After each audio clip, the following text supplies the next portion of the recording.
Проверю, может баланса нету.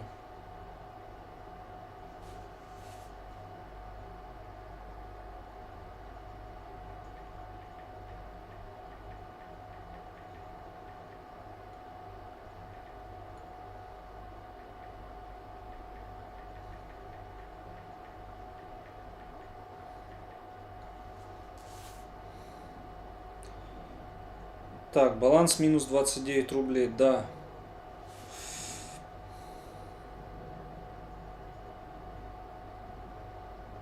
Так.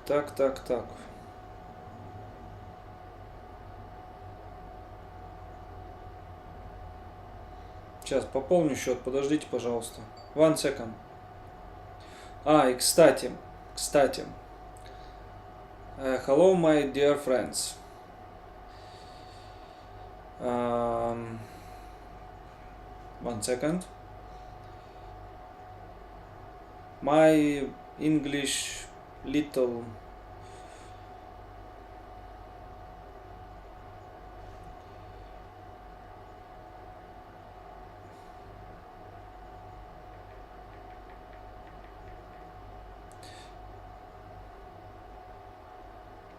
do not love.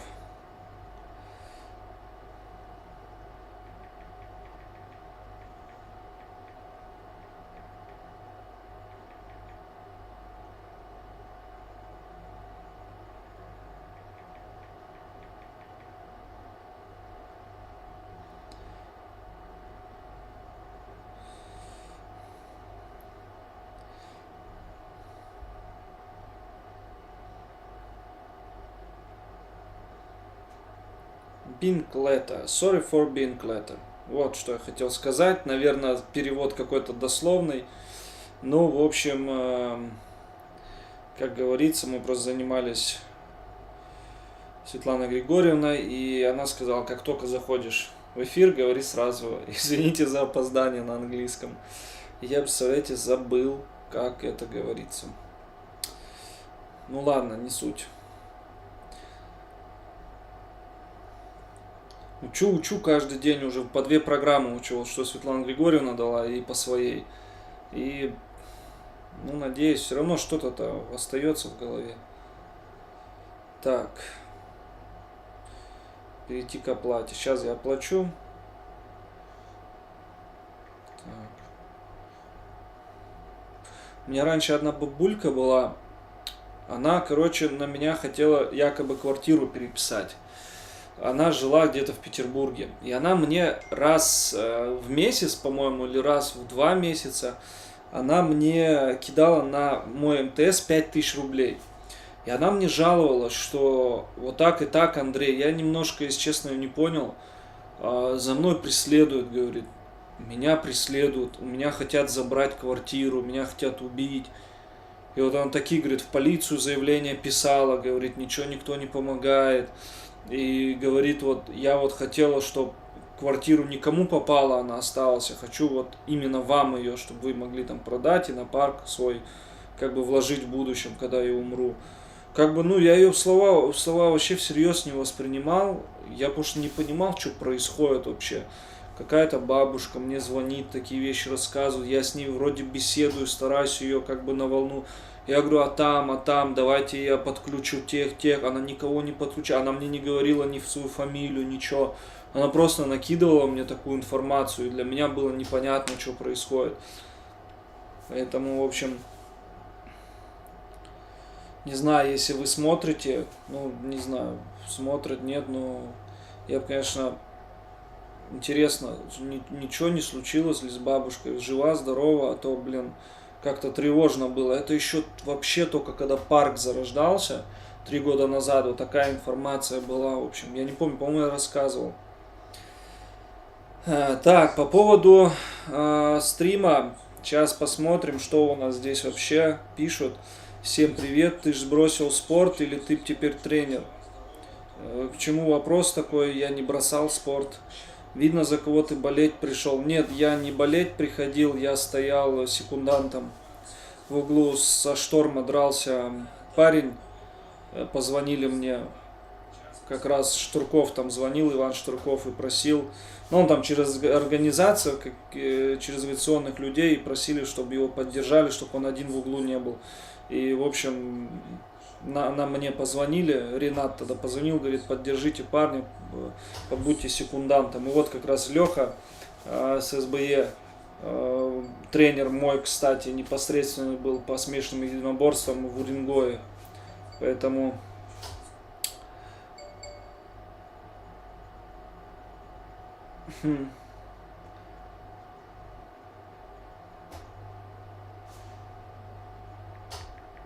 у меня, кстати, поздравьте, племянница родилась, Варвара, у брата старшего. Все хорошо, вот буквально там час назад.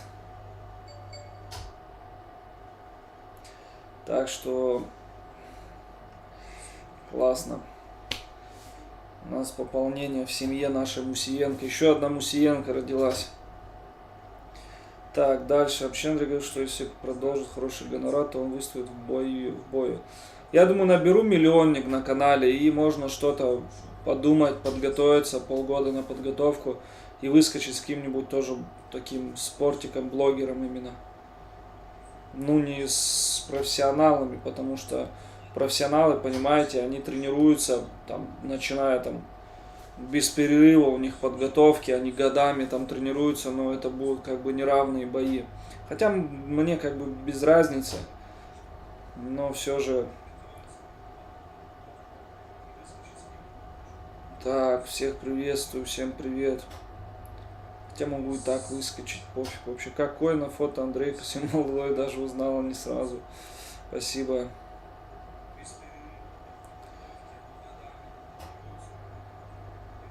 Да не, если мне больше времени дать там на санаторий, на восстановление, на массажисты, там, на остеопатов, там, на лечение, на тренировки, на физиотерапии, как бы, я думаю, за полгода я на ноги очень хорошо встану. Чтобы меня не касалась физическая такая работа, тогда будет, в общем, я подготовлюсь, я думаю, очень хорошо.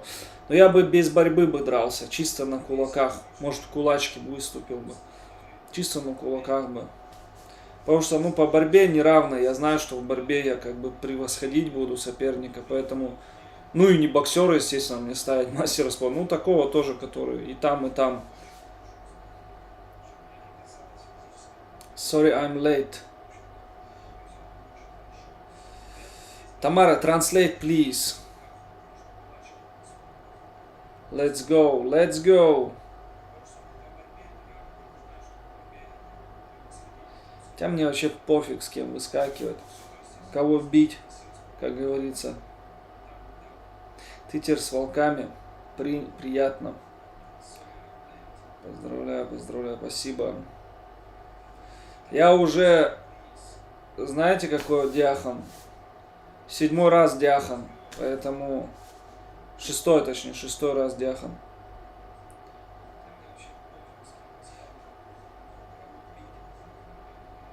Да, Варвара, Варя. Не, да какой монгол вы, о чем? Какой еще монгол? Не надо никаких монголов.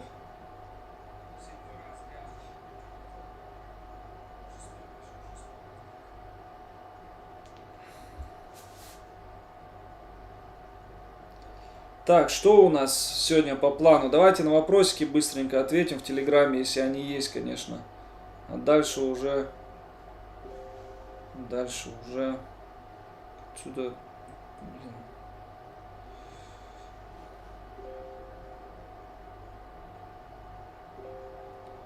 Так.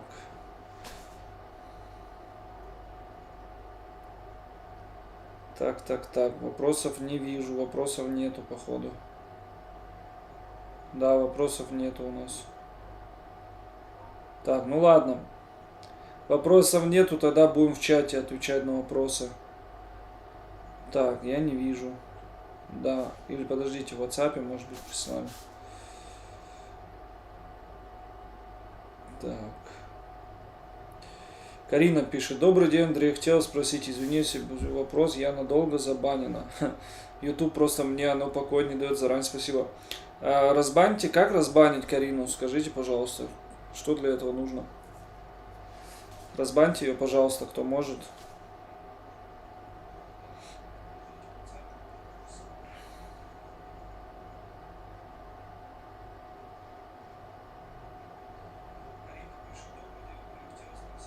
Сколько у ваших родителей детей? 5. Будь здоров, дорогой. Взаимно.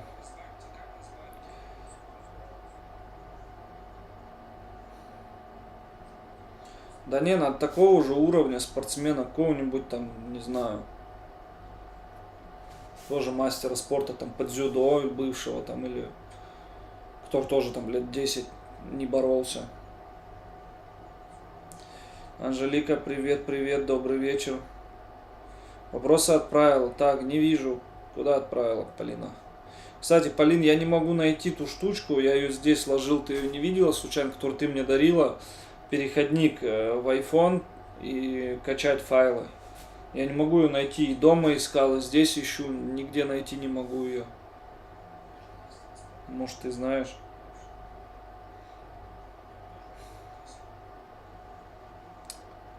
Так, вопросы, погнали. Сегодня вопросов вообще нет. Что-то чат тухлеет. Давайте телегу отметим нашу, дорогие друзья. Залетаем все в телегу. Будут интересные разные подачки, конкурсы и тому подобное.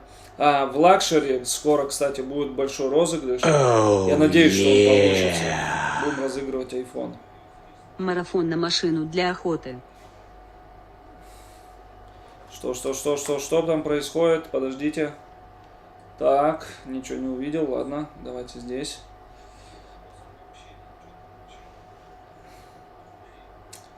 Так быстро все прошло. Так, подождите. Добрый вечер. Поздравляю с племянницей. Спасибо, спасибо. Так, у нас что тут происходит? Марафон на машину для охоты. Инна Петропавловская. Инна, вам огромная благодарность за то, что вы очень много и сильно помогаете парку. Дай Бог вам здоровья, всего вам самого прекрасного, чтобы все ваши желания, мечты и цели, в общем, сбывались. Чтобы у вас на пути не было никаких преград, как говорится, и все были близкие, живы, здоровы. Идея, конечно, как она не будет нравиться? Конечно, мне нравится идея. Ну, я думаю, мне кажется, это будет, конечно, через, как сказать, ну, слишком большой для меня подарок. Спасибо огромное.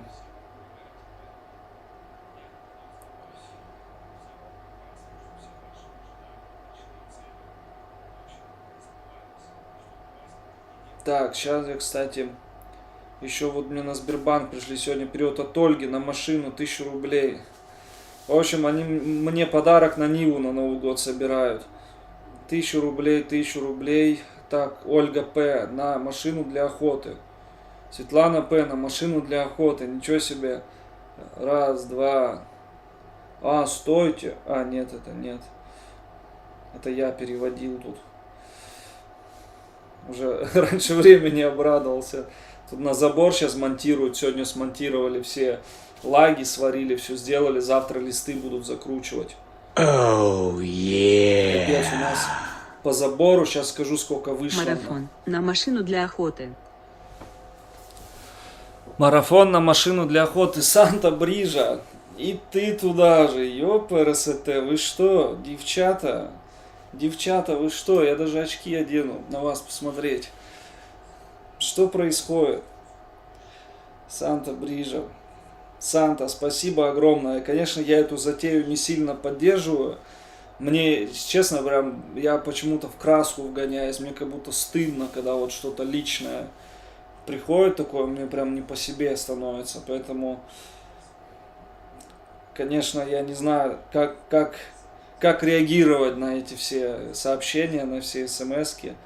Только могу пожелать Санте тоже прекрасного настроения, прекрасной жизни, чтобы все у тебя, Санта, ты очень много тоже делаешь для парка. Спасибо тебе огромное. Ты ну, не то, что много, ты больше, чем много делаешь для парка, и с большим уважением к тебе отношусь, и хочется, чтобы у тебя все в жизни складывалось так, как ты хотела, и те моменты, которые не получаются в твоей жизни, чтобы они, дай бог, осуществились и получились, в общем, и всем твоим близким. В общем, здоровья. Знаю, что Артис у тебя Марафон на машину для охоты. болеет, сейчас в больнице, на операции, я так понимаю, на аппендиците, поэтому ему, в общем, все знаю я, все мне докладывают, передают, всего. В общем, передавай ему привет от меня и здоровья. И маме твоей здоровья, всем, в общем, здоровья. Так, Елена Мотор, марафон на машину для охоты. Елена, ну вы что, 5000 целых, куда столько? Елена, куда? Спасибо вам огромное. Елена, вы тоже, на самом деле, уже как бы на слуху, на виду, и ваши сообщения, ваши комментарии я практически всегда вижу. Очень добрые, солнечные, и вы сама такой солнечный человек, поэтому вам желаю тоже долгих лет жизни, здоровья, все, чтобы у вас, в общем, получалось. Наталья Оренбург, марафон на машину мечты. Что происходит? Вы что тут? Слушайте, на забор так не собирали, как на машину собирают. 1000 рублей от Юли П. Марафона на машину для охоты. Сегодня придется садиться считать деньги. Давно я так не считал. От Алексея 200 рублей. Спасибо, спасибо. Наталья Оренбург, огромнейшее вам всем спасибо. Я даже не знаю. Короче, ломаюсь, сижу здесь. Еще на машину для охоты Ольга Т. 5000 рублей. Слушайте, не слишком активно начали это делать. Сейчас подумают, что я это тут баблище собираю не на то, что нужно. Спасибо, спасибо огромнейшее вам, дорогие друзья. Спасибо огромное. Алексей, да, спасибо, увидел. Спасибо огромнейшее вам всем. Ольга, последнее сообщение, огромнейшее тоже спасибо вам за 5000. Дай Бог вам всем здоровья, чтобы вы все у нас были здоровы, не болели. И самое важное, конечно, были счастливыми.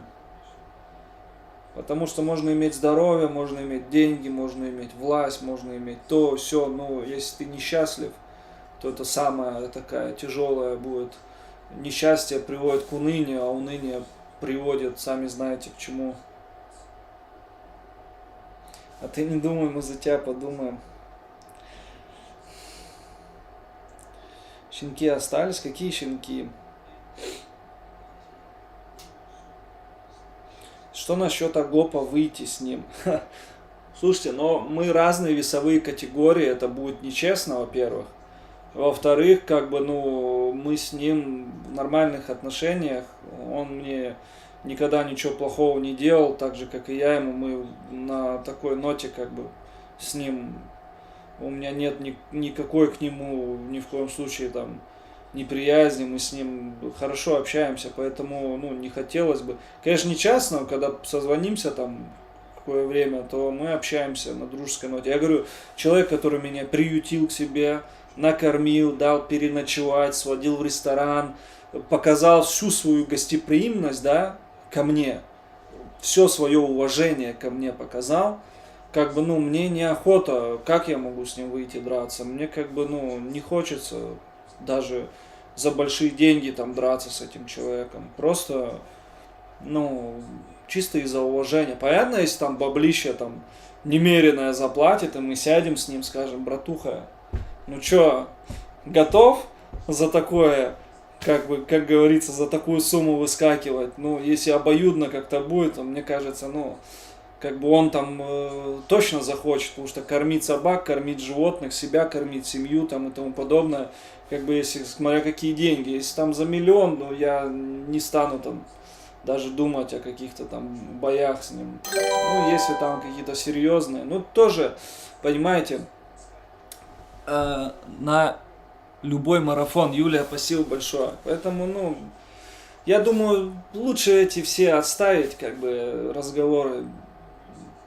Не хочется со своими там знакомыми, там, близкими людьми как-то выскакивать, что-то делать. Понятно, если там какие-то большие гонорары, то как бы можно и договорной бой там сделать. Ну, это же неинтересно будет, понимаете, договорной бой. Ирина К, 350 рублей, спасибо. Это же неинтересно будет. Надо, чтобы был яростный, мощный, красивый, эффективный, такой весь красочный бой. А тут не получится такого, потому что друг друга бить не будем хотеть. Ну, зачем это? Кому этот бой будет интересен? Нужен бой такой, чтобы разогретый был, чтобы ярый был. Ну, я там много кому бы хотел бы начистить морды. Но некоторых просто популяризировать не хочется, понимаете? Потому что ты как бы с миллионником, с кем-нибудь, вот у кого миллионники есть, можно, 100 рублей, добрый вечер, Андрей, марафон на машину для охоты. Спасибо, видите, какие у меня дорогие, мои близкие, родные люди, которые заботятся даже, чтобы на охоту ездил с валендами, западносибирскими лайками, натаскивал их, охотился. Я вообще в шоке, в голову такое же пришло. Инна Петропавловская, вам же пришло в голову такое? Или Коваленко. Слушайте, ну Коваленко, в принципе, ну можно было, да, с Коваленко, в принципе, можно. Но я так понимаю, он уже года 3 без перерыва тренируется. Можно было, в принципе. Но он большой, как сказать, он не то что большой, он медийный, очень большой медийный. Поэтому ему неинтересно будет со мной, мне кажется, драться там. Поэтому, если я миллионником, конечно, буду, то где-то на конференции. Но я не люблю, знаете, вот эта болтовня, там, болтать, там, лишнее. Только по делу, по факту. А вот там смотришь на хардкор, там очень много, там 90%, понятно, разогревают, раскачивают. Ну и столько всего лишнего себе позволяет. Как бы в наше время, там, когда мы были там 20-летними, ну, так, за такое лишнее там лишались многого. Сейчас смотрю, как к этому спокойно относятся. Как актеры какие-то. Белас. Слушай, ну Белас, он, как его там?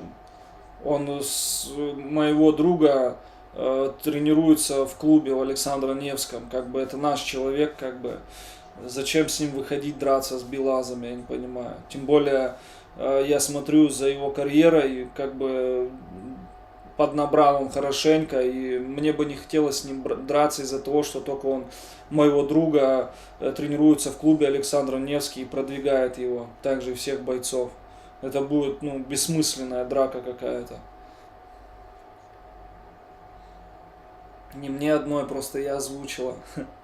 Спасибо, Инна, спасибо огромное вам вообще. Я даже не знаю, еще раз говорю, как реагировать на это все. Хадижа, спасибо, 100 рублей. Святу неинтересно будет. Да поверь, если надо, то будет интересно. Андрей, ты смог бы встать в спарринг с родным братом? Да, не то что вставай, я так лупил своих братьев младших. О, спросите, если Дима смотрит эфир, Дима, Славик. Привет, привет. Ну, получал жестко из-за них от отца. Очень жестко. Мне не разрешали их трогать. Я и носы ломал, и разбивал в хлам вообще. Как бы, ну, воспитательные меры были, понимаете. Сейчас в дружеский спарринг, ну, почему нет? Встану в дружеский, конечно, встану. С братом. Легко. Мы со старшим братом вот 3 года назад стояли. 4 в спарринге по боксу. Поэтому... Не знаю, ничего такого нету, дружеский. На машину 500 рублей, Эльвира, спасибо огромное, спасибо вам всем. Стоит на забор, кидают на машину. Андрюха, вызови ты Коваленко. Слушай, ну если мне вызывать надо, мне надо быть готовым. И мне надо, чтобы парк функционировал, понимаете, чтобы все тут шло, чтобы рабочие были, чтобы я мог отлучаться. Тренировочный процесс, тренировочный лагерь, сборы, конференции, чтобы я мог посещать. Вы что, вот так просто все говорите, вызови, сделай, но на диване сидя легко все сказать, а на самом деле это же большой труд, это конференции, прилеты, перелеты, это большие деньги, затраты на все это, ну, это не просто так, поэтому я к этому подходить, если буду, то очень серьезно. Меня звали 3 года назад на все эти бои, но они не такие тогда раскрученные, вспомните, были. Сейчас это очень такой высокий уровень в России, что поп ММА, что вот этот хардкор, что наше дело, как бы наше дело мне вообще, мне нравятся там вот эти ведущие, вот эти ребята, как бы они такие все, ну, не знаю, адекватные, что ли, так сказать, такие справедливые, что ли, вот, ну, наше дело, кстати, вот, ну, интересно, хардкор такой, знаете, лакшери, я бы сказал, бы такое все золото светится, такое все вот прям богато-богато. Ну, тоже интересно своего рода организация. Какие все остальные я не знаю, по-моему. Вот наше дело и хардкор. Топ-дог еще на кулаках. Ну там я не смотрю и особо ничего. Так, когда бывают бои. Да, конечно, вышел бы. Oh yeah. Иркин. На машину для охоты. Иркин, спасибо вам большое за 1000 рублей. Всем, кто помогает, все, кто спонсирует, донатит. Спасибо всем огромное. Дай бог всем здоровья. Это первый донат. Так радостно на душе, что хоть чем-то поддержать с миру по нитке. Мили, спасибо тебе огромное. Дай бог здоровья. Это Мили, который у нас стихи тоже пишет. Это Мили у нас. Рассказы, стихи. Скажите, пожалуйста. Андрей, скажите, кто сильнее? Шавхал, Чурчаев или Перс, персидский дагестанец? Жид, слушайте, но откуда я знаю, кто из них сильнее? Надо выйти на ринг и показать это все. Мурат, что таксиста кинул бы, было бы норм. Слушайте, ну с ним бы, да, он крепкий очень. Это так кажется, что он очень крепкий. Я его видел, как бы он, ну, его драки видел, он как бы база у него такая, он серьезно хороший такой, как бы крепкий парень, и физика у него есть. Ну вот с ним бы, кстати, вообще без всяких там, ну, месяц на подготовку, чтобы продышаться, я бы вышел бы. В принципе, можно было выйти. Так, чисто, без всяких там агрессий, я имею в виду, без претензий, чисто вот спортивный интерес выйти и подраться. Заработать денег. Да, я Миля. Молодец, Миля. Очень хорошее у тебя творчество. Продолжай в том же духе. Главное, не останавливайся, верь в это во все.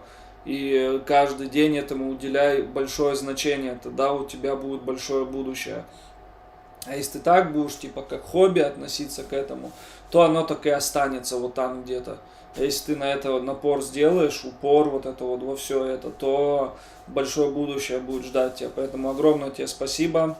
Здоровья тебе, твоим близким. Для тебя кто сильнее? Да, кто сильнее? Да не знаю, кто сильнее. Откуда я знаю? Смотрел Даню Рюкбиста. Ну, это кто топ-дог организовал, правильно?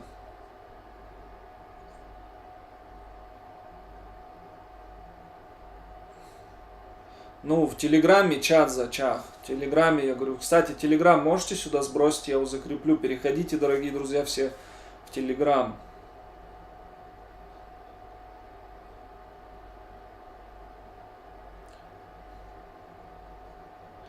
Понимаете, я когда тренировал, у меня 4 человека выполнили, 2 кандидата, разряд кандидата мастера спорта по боксу, хотя я не боксер, я тренировал этих детей, и 2 по ММА, ну, претенденты на кандидат мастера спорта, поэтому это я за год как бы добился. Понятно, я себя дальше продвигал, поэтому, ну, тренерские у меня данные, в принципе, мне очень интересно, очень нравится все это спортивное, поэтому мне и вот в плане натаска собак, охота, это тяжело, это трудно. Ноги все, вы видели мои ноги, все в мозолях, все стерты, все ботинки стерты. Я хожу, у меня там даже не могу себе костюм еще новый купить, сапоги новые купить, хожу, то нету, то это, потому что, ну, определяю в другое. Чуть-чуть попозже возьму себе. Ну, не суть. Суть в том, что имеется в виду, что это как тоже такой азарт своего рода. Спорт это азарт. Также и здесь вот тренировки. Ты детей видишь, ты их тренируешь, ты смотришь, кто по здоровью, у кого какие данные, как ты их, как он пойдет дальше, что ему не хватает. Ильнас, спасибо, 100 рублей на машину мечты. Спасибо. И, в общем, так же и с собаками. Ты видишь каждого задатки. Ты видишь, тот у него вот не получилось. Вот лорда не получается обратно садить в машину. Беда, по 2 дня его ищешь. Вот это надо исправить. Как это сделать? Ты начинаешь выходы искать, начинаешь думать, мозги включать. Потом ты думаешь, почему та не идет по следу, а та идет. А почему та бросает зверя быстро, а этот идет, там, работает до победного. Что нужно для этого то или... И ты вот так вот работаешь над этим, и, грубо говоря, ты отвлекаешься от того, что ты там был тренером, ты работал в спорте. И это интересно тоже очень. Я, если честно, я и в спорт бы вернулся бы в плане тренерства. Мне это очень интересно, мне это очень нравится. Я очень сильно скучаю по этому, по всему.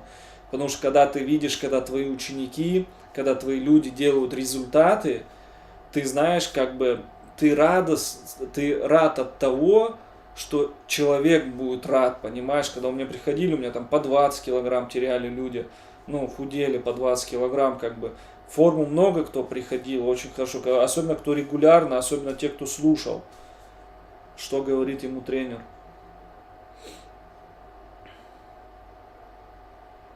Да, не забываем ставить лайки, Тамара, спасибо. Так, да, в группу ВКонтакте тоже подписывайтесь, сейчас я сделаем, блин, закрепить надо. Так, тебя только заблокировать, Полина тут пишет. Чё за фигня, почему я не могу? Слушай, а я, наверное, не со своего аккаунта вошел.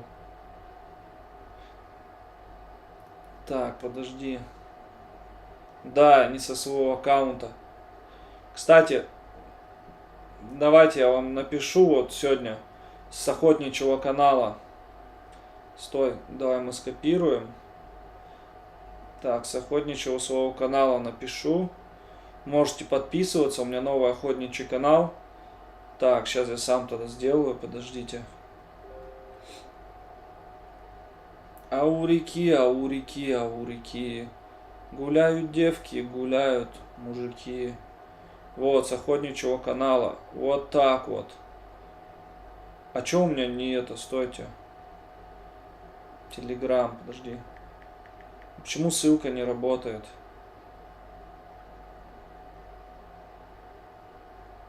Работает ссылка или нет? Да чё за прикол? Телеграм. Почему ссылка не работает? Скажите, пожалуйста, спасибо за сердечки. Oh, yeah. Что происходит? Что происходит? Людмила лорду на карету. Спасибо, Людмила, спасибо. Дай бог вам здоровья. Спасибо огромное. Слушайте, а как сделать? Что такое он не работает? Почему не работает? Wall on the cell.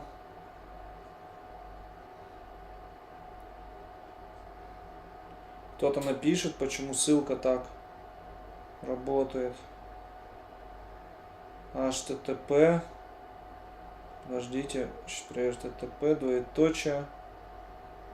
TM Wall on the cell. Ну да. Вот, я бросаю, или ее не видно.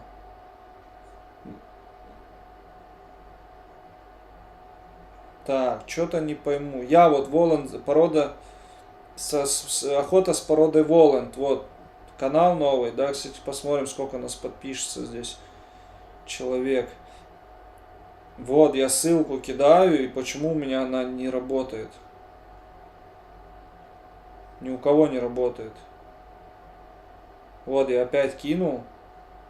Она не работает. Андрей, как тебе Дивнич, боец? Мое мнение достойный. Слушайте, Дивнич,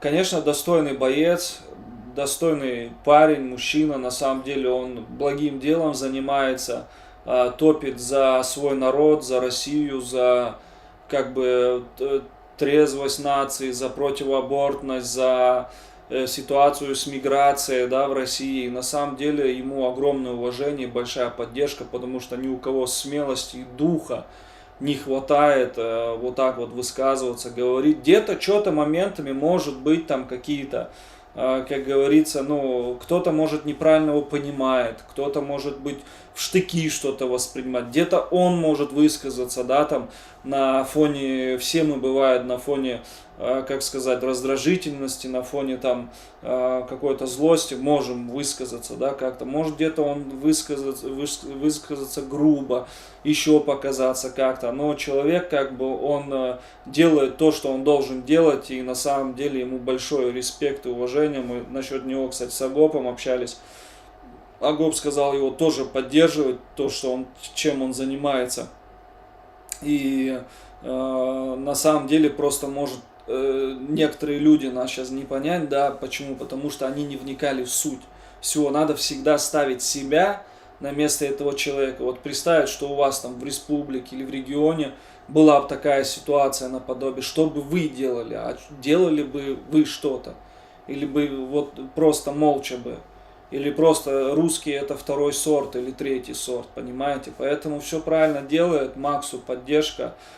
Поддержка, есть русская община также, вот в Санкт-Петербурге, здесь Алексей, мы так и не встретились, не познакомились, так общались, они должны ко мне в парк были приехать, поволонтерить, но что-то слетели они у нас. Поэтому, Леха, если видишь, я вас жду, работы много, так что подскакивайте. В общем, большое уважение этим людям, что они вот так вот занимаются таким делом.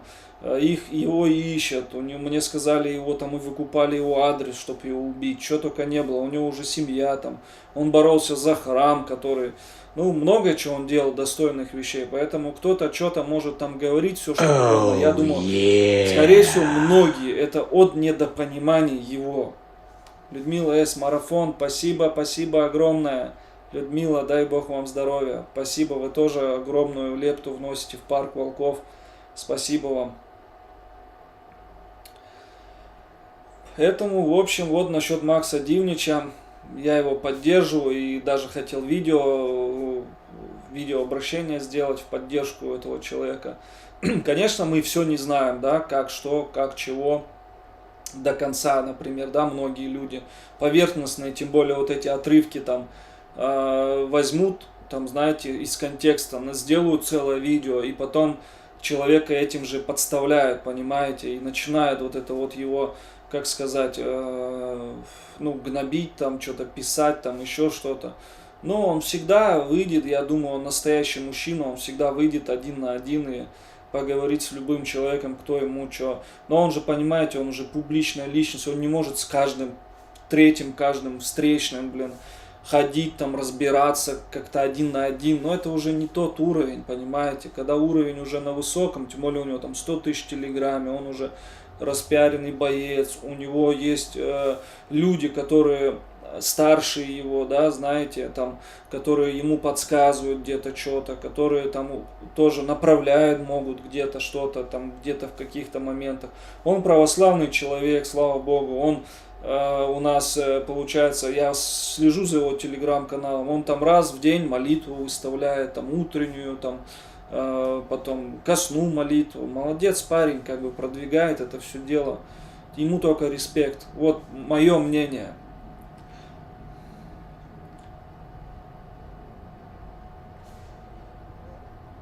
Может быть ссылки, да, может быть ссылки. Андрей, если мысль, была, конечно, мысль, я хотел делать мысль, но там, в общем, еще топит Миша Маваш. Ну, знаете, как скажу, я с Мишей Мавашей, я не пересекаюсь с ним и никак не общался с ним. И, ну, и с Дивничем я не общался, но с Дивничем у нас общие знакомые. А с Мишей Мавашей, в принципе, бывает где-то он, как сказать, на таком ноже ходит. Мне не нравится одно, то, что он матерится много. Вот это мне не нравится.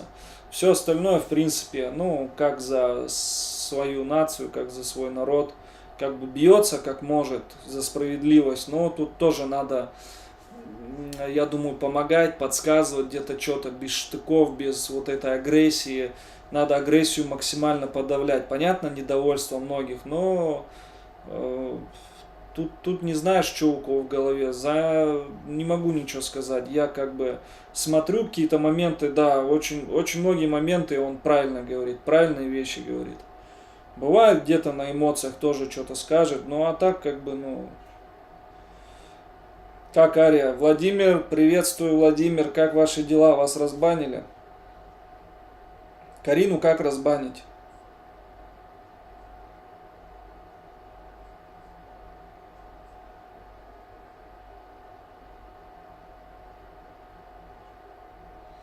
Насчет операции, в общем, я дотерплю пока что. Пока зрение позволяет очки носить. 500 рублей Светлана Д. В поддержку марафон. Спасибо огромное. Спасибо. Всем спасибо.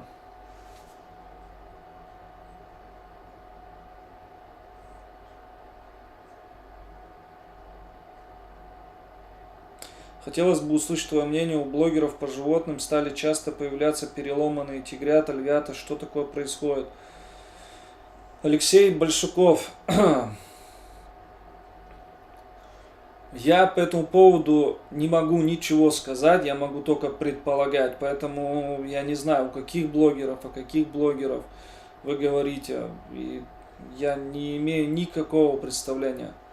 Как бы у волчат такое нереально и невозможно, чтобы были переломанные там и как бы глаза там выколоны или еще что-то там. У волчат такого, ну навряд ли такое будет, там 1 на миллиард, может на миллион, там не знаю, там, ну это почти нереально. Это если там, я не знаю, ну как можно На так машину мучать? в парк. На машину в парк. Это у нас Ника. Ника, ты признавайся. Спасибо огромное. Тебе тоже дай бог здоровья, терпения, всего самого наилучшего.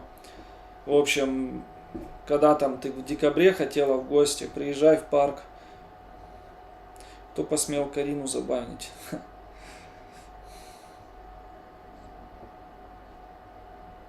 Поэтому, Алексей, я не могу ничего вообще сказать. Каким вы, о каких блогеров? Я говорю, что у волчат, даже собачат, ну не может такого быть. Что там с тигрятами? Почему они там с выколотыми глазами, с переломанными лапами там? Я не знаю, что там делают с ними, что у них такое происходит. Это дикий зверь, у него тоже как бы...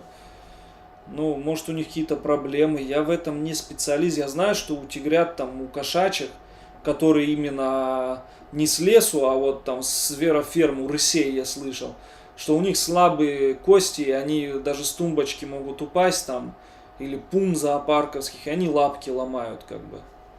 Вот это я слышал, но, как бы, ну не ставь его на тумбочку, чтобы он не падал оттуда. От Ольги П. Ольга Григорьевна, на машину для охоты. Ольга Григорьевна, спасибо вам большое. Спасибо огромное. Здоровья вам всем.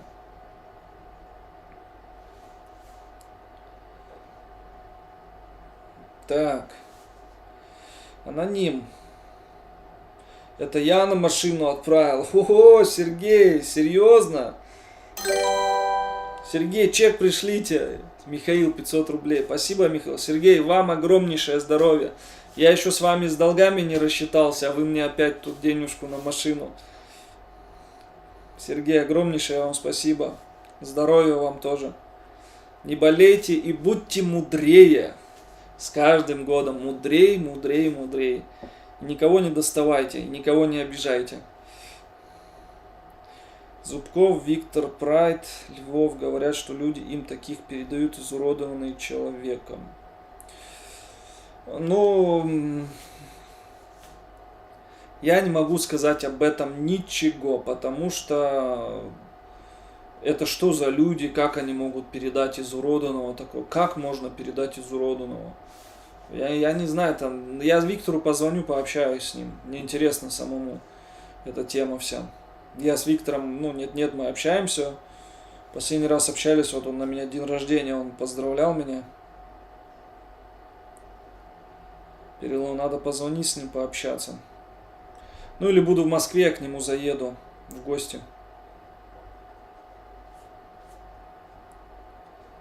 Как Карину разблокировать?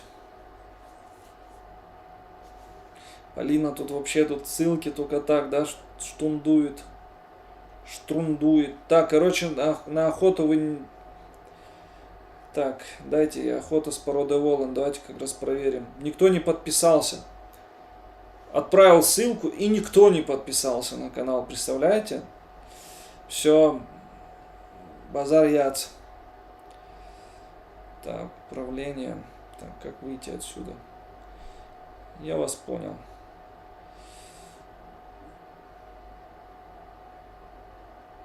Да ёпрст, как выйти с этого отсюда?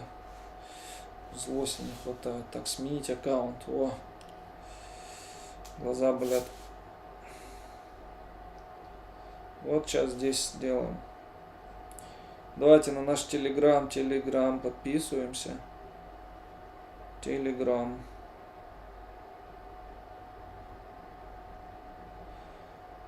А, да ну нафиг, это, наверное, YouTube так банит.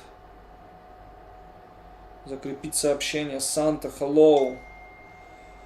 Светлана М, 1000 рублей на карету для лорда. Спасибо. Спасибо всем. Спасибо огромное. Светлана, дай бог вам здоровья.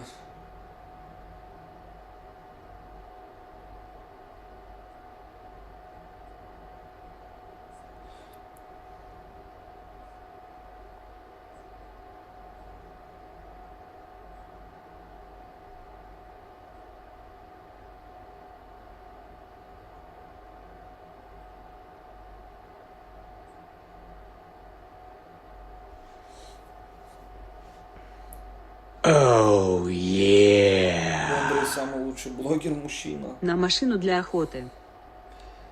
Лена Кла, вы чего на машину для охоты? Вы решили сразу мне ее сегодня закрыть стримом, машину для охоты? Спасибо вам огромное, Елена, дай бог вам здоровья, всего самого прекрасного, чтобы вокруг вас были только честные, светлые, добрые люди, чтобы радовали все вокруг, не болели, в общем, были с Богом, как говорится. Всего вам самого хорошего, спасибо. Не, все, я ладно. Ну-ка, дайте я сейчас напишу с того канала. Будет у меня, не будет? Видно. Значит, YouTube не пропустил ссылку, сам YouTube. Так, подождите. Сменить аккаунт. Охота с породы Воланд. Сейчас напишу вам сюда. Всем привет. Всем привет. Сейчас видно, это я напишу. Доктор. А нет, вот доктор. Вам, Андрей, здоровья. Алиса, спасибо взаимно, взаимно. Спасибо всем. Вот сейчас видно мои сообщения, нет?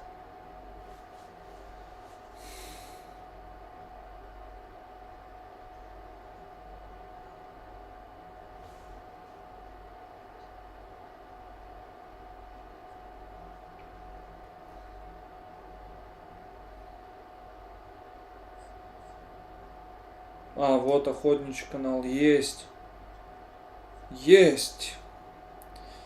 Доктор Айболит. Так, вопрос с Телеграма. Давайте, потом все остальное.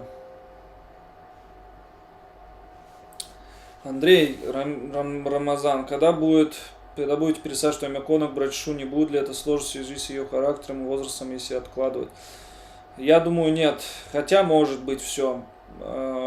Я буду в другой вольер их переводить с морожкой. Вот, они в большом вольере будут.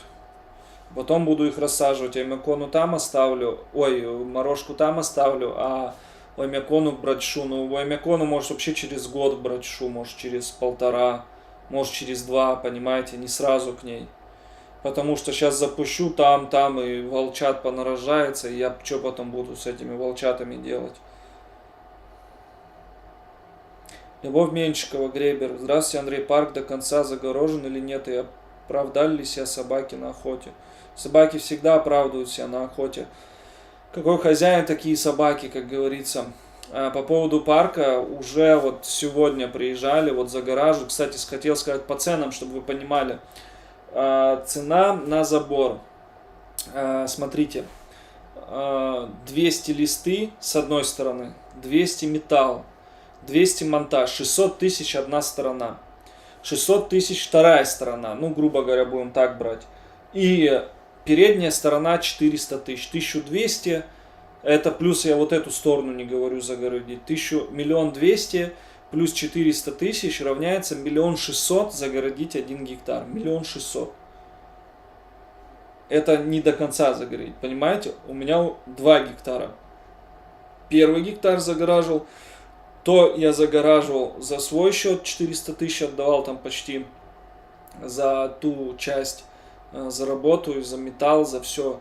Потом вот эту сторону у нас чуть подешевле, но сосед не складывался там. И получается тоже там около 300 вышло. 300, 400, это уже 700 я отдал за забор ту часть. И вот эту часть мы с соседом пополам, у нас получается 600 разделить, по 300 мы. Но он еще не отдал, вот сейчас еще должен там денег. Ребятам завтра надо оплачивать, он что-то не скидывает, ничего еще. И в общем 300 это получается 700, в миллион выходит это напополам. Плюс-минус. Миллион я отдал уже за 2 гектар, это с весны я отдал столько денег. Чтобы вы понимали. Вот, мы собрали на забор. Ну, я, кстати, с откосов взял деньги. Вот это, не, честно скажу, как есть 100 тысяч с откосов взял. И я не помню, сколько мы собирали, но на ту сторону мы собрали 60-70, и на эту сторону вот мы собираем. Ну, видите, я по 100 тысяч хотя бы сделал, потому что люди боятся больших цен. Когда ставишь большие цены, то людей это пугает, хотя бы по 100 тысяч. Поэтому... В общем, вот такие ценники на забор, вот, чтобы понимали, цена какая, и, в общем, уже практически вот завтра, надеюсь, закроют, и мы будем полностью огорожены, и уже можно будет уже заниматься всем остальным. Вот. Ну, я думаю, вторая будет задача, потом после этого достроить все-таки эти вольеры у нас, и потому что нам катастрофически они не хватает, металл уже оплачен в 1 000 000 рублей металла, и вот не хватает рук работы, чтобы их сделать. И сетку не ту закупили, короче, ее на продажу выставил. И плюс ко всему сейчас надо мне будет рабицу искать, наверное, и монтировать эти вольеры в срочном порядке. А также мне надо будет делать откосы, отжимы на вольеры, потому что отжимы это обязательно нужны. Здесь дети у меня, здесь малышня, волчатки, собачатки, и когда они подбегают к волкам, это очень опасно. Это как мясорубка, они не оставят в живых никого, ни детей, ни никого. Это очень опасно. Поэтому плюс лицензирование, чтобы пройти, надо вот постепенно. Если честно, я думал, почему-то я к ноябрю уже все сделаю. Но, как видите, вот по максимуму пытаюсь, стараюсь, вот, ну как получается. Не получается у меня быстрее открыться. Так, дальше что у нас? А Морошка, сколь там родственники? Ну, не особо там родственники. Здравствуйте, добрый вечер, Настя пишет. Андрей, извините, у меня несколько вопросов. Да ничего страшного. Сколько раз в день вы кормите собачек, волынных гибридов и волков? 1 раз в день. Бывает, пропускаю, через день кормлю. А бывает, голодовку делаю в 2 дня. Так, бывает чаще, когда есть там побольше мяса, там какие-то хлебные изделия, там, ну, редко такое бывает, раз в полгода, может, раз в год, ну, бывает такое. Там фрукты, еще что-то, конечно, добавляю, когда есть вот, или когда гости приезжают, тоже вот там яблочком угостят, помидорками, сыром, сметанкой, вот этим всем, вот как раз Инна, Алла приезжали, Людмила, в общем, им огромнейшее спасибо за гостинцы. Значительно ли различается питание и рацион воландов от Нет, ничем не отличается. Они все едят, что волки, что лайки, одно и то же. Что даю конину волку, что даю валенду, что гибридам, что западно-сибирским лаям, что коту своему, что соболю. Они все едят одно и то же. Вот все. Что соболь просто добавляется там мед, орешки, там кашки какие-то и тому подобное. А все остальное они едят все одно и то же. Извините меня, если вопрос выйдет некорректный, как-то ничего меня не... Как меня может задеть эти ответы? Никак. Вы прекрасный человек. Спасибо вам большое. Я сейчас буду красным, как кипяток рак. Кипяченый рак, хотел сказать. Я и русского-то не знаю, еле как разговариваю. Куда мне там английский? Я обожаю смотреть ролики и фото ваших животных. Спасибо вам огромное за ваши неимоверные простые космические труды. Вот мне, знаете, как очень ценю тех, кто понимает, сколько здесь трудов. Вот спасибо огромное, что вы, Настя, понимаете, что здесь действительно очень много трудиться нужно. Здесь реально трудиться надо. Тут вообще никак иначе. Желаю вам и вашей замечательной семье счастья, любви, добра, позитивной удачи. У вас все получится. Взаимно, Анастасия, спасибо вам. Леди Жен, Жанна, привет. Как питомцы парка реагируют на громкую музыку? Любят ли они попедать под нее? Они вот сигналка проезжает, скорая или там пожарка, или полиция наша. Они, в общем, начинают выть. Вот всегда воют. Только мигалки проедут на дороге, воют. Под музыку, ну, бывало летом музыка, там на Новый год музыка. Да, нормально относятся, они особо не такого. Ну, кто-то новенький вот будет и щенят первый раз услышат. Ну, а редко здесь музыка. Друзья, когда приезжают, тоже особо музыка громко не играет. Летом бывают соседи там. Ну, такого, чтобы здесь музыка, так тут нет такого прям. Поэтому нормально реагируют. Думаю, новенькие, которые родились там, приехали в этом году, они еще не слышали особо музыки. Если услышат, то будут изучать сначала, конечно, где-то опасаться, а потом привыкнут. Какую музыку предпочитать? Да им по барабану, мне кажется. Ну, классическая, она в любом случае на кровь влияет положительно. Что на человека, что на животное. Поэтому классическая будет в приоритете. Все, ответил на ваши вопросы, дорогие друзья. Почему не показывается риска, я не пойму. Или вы отдельно ее кидаете не на эту риску?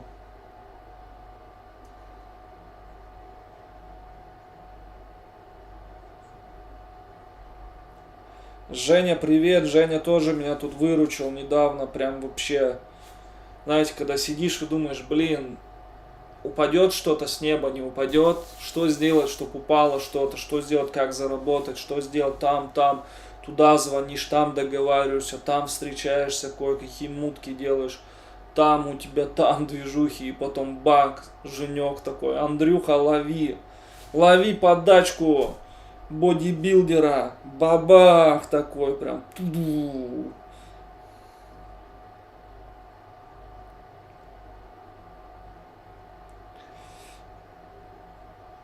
Линейка сбора не работает. Да, вы на это именно осталось сколько? 13 дней, а вы именно на сбор забора делали? Или вы можете на Donation, вы там просто, сейчас давайте проверю, на Donation зайду. Приходит ли там вот это все? Должно вообще приходить.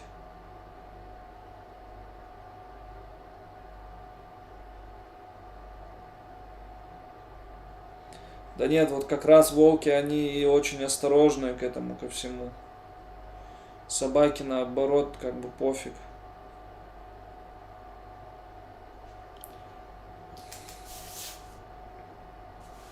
Сейчас зайду на Donation, посмотрю, что тут происходит. Так.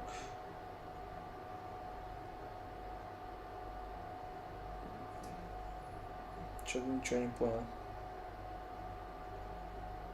Так, русский, где тут русский? Войти через YouTube.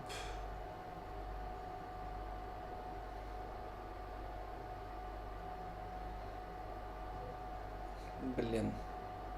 Сегодня, кстати, Андрюха звонил, Светлый. Он мне показал, что есть такие очки для охоты, как раз у него тоже плохое зрение.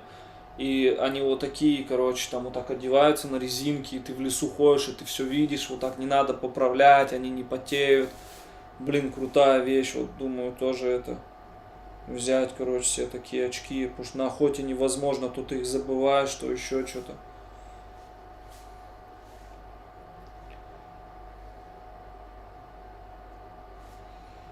Че нам на охотничий канал? Ну, у нас так, что-то 70 чем-то у меня подписчиков, я недавно начал снимать, выкладывать.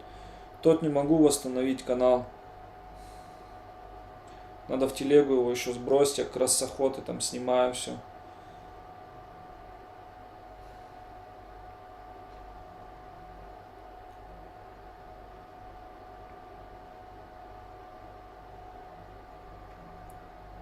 Что-то у меня не... Ух, ни хрена себе, 127 подписчиков. 70 подписчиков подписалось сразу. Нифига себе вы. Бодро, бодро.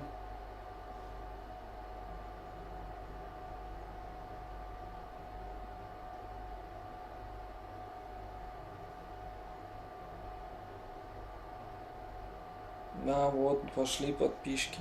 Слушайте, не работает. Зависла программа. Давайте выйду, зайду. А, стойте. Не туда захожу, блин.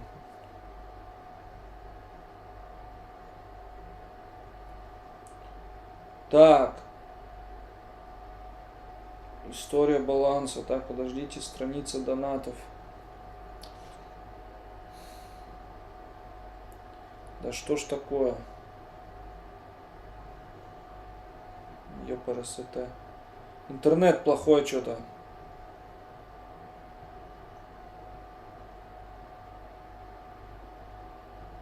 Короче, мне показывают сейчас общая стоимость 43 тысячи собрали. Они мне завтра, послезавтра на карту приходят, и я их, в общем, тогда буду на отдельный счет ложить, если на подарок получается. Парку на Новый год. Давайте я буду лучше так говорить, потому что мне на подарок это слишком. Хотя получается мне на подарок.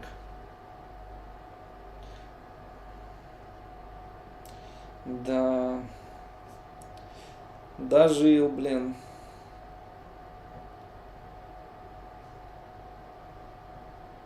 Так, панель управления.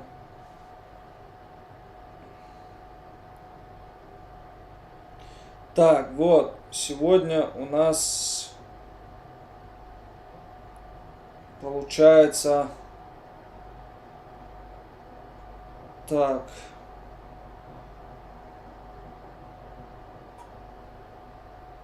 Сегодня первый был донат.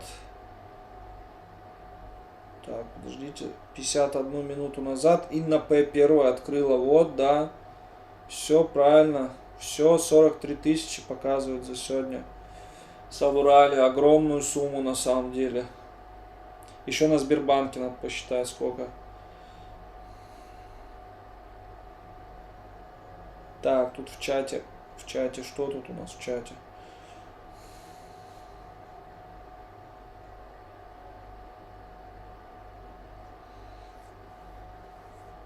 А я его не смог выставить на Авито, там платно 4000 объявления стоит, я не стал выкладывать. Через через интернет нет, не было, никто не звонил.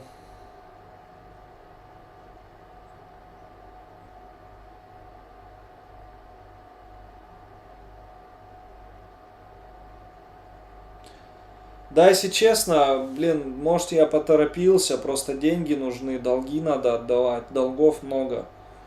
Больше 500 000 долгов, там за землю долги у меня получается, там долги, там, поэтому я не люблю жить в долги. Хочется жить, знаете, и не думать, что там ты кому-то должен, там, постоянно. Уже сколько лет постоянно вот эти рассрочки, там, всякая фигня. Мне тяжело дышится, когда должен кому-то. Поэтому, в общем,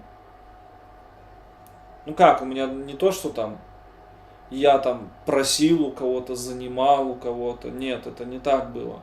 Первая рассрочка, вторая там получилась, в общем, занять без моего, короче, согласия. Поэтому так и получилось, что я должен. Женя, да не надо ничего. Жека, хорош.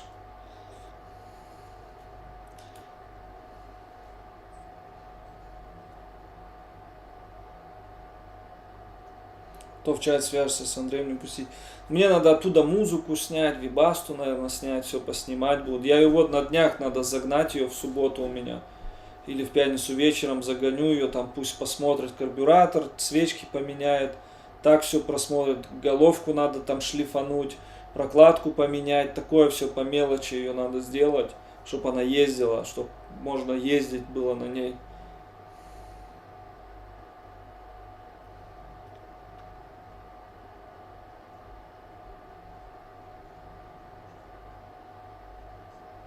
Андрей, ты в боях участвуешь? Могу, если надо, участвовать.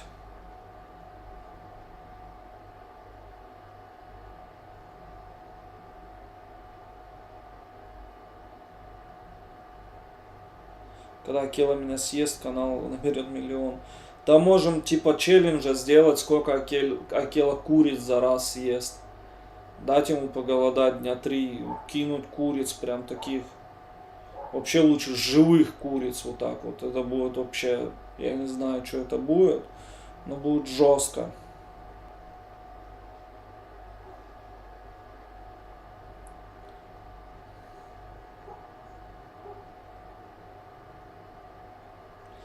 Я подписался на канал. Да, последнее видео как раз Лорд и Алита на охоте. Посмотрите, они там получили от какого-то зверя жестко причем.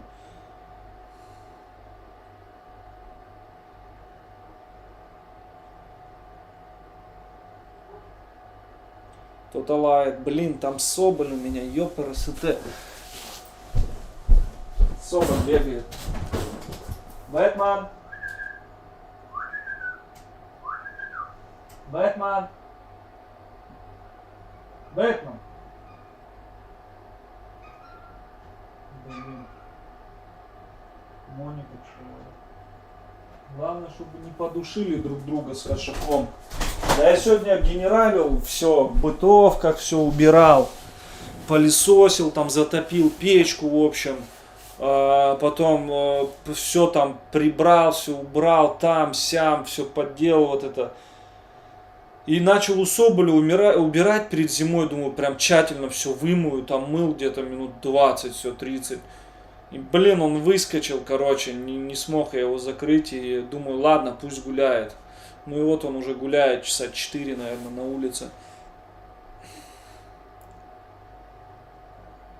Кстати, Женя, чтоб ты знал, Акела приехал изначально в Простоквашино. У нас где дом строился, и точнее еще тогда не было дома, только участок был, даже не загороженный. Когда волчонок у меня появился, были только вольеры. И, в общем, короче, у нас это место называлось Простоквашино, прикинь.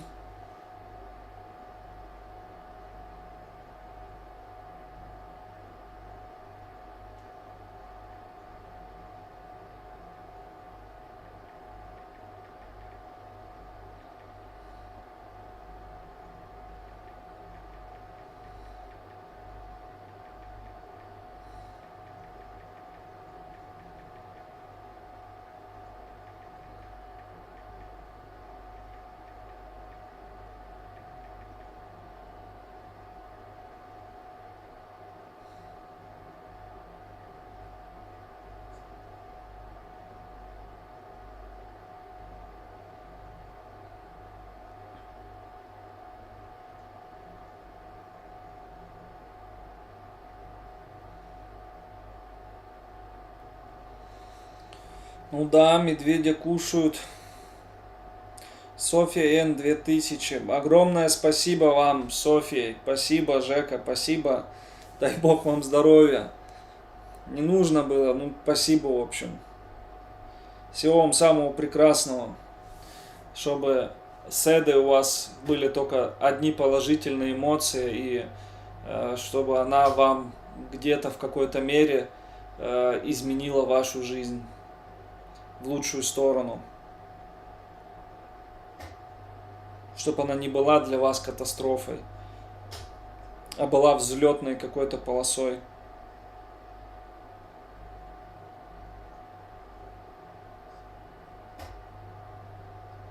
Да, я видел, вахтовиков напал, видел шатуны.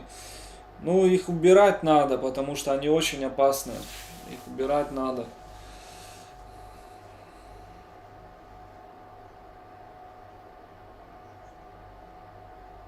Спасибо, Арсланбей Саидов, спасибо и вам, дай бог здоровья.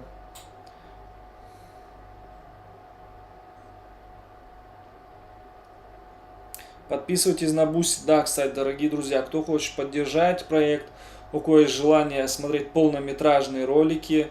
Кстати, я на фотоаппарат недавно записал волков, немножко так Акелу поснимал.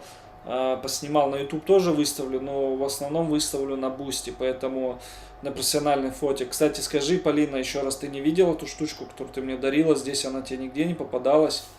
Да ёпрст, Регина на машину для охоты 10 тысяч. Регина, ну вы даете. Спасибо огромнейшее, дай бог вам здоровья всем. Регина у меня и подписана, Регина 10, потому что она всегда по 10 тысяч скидывает. Спасибо огромное, Регина.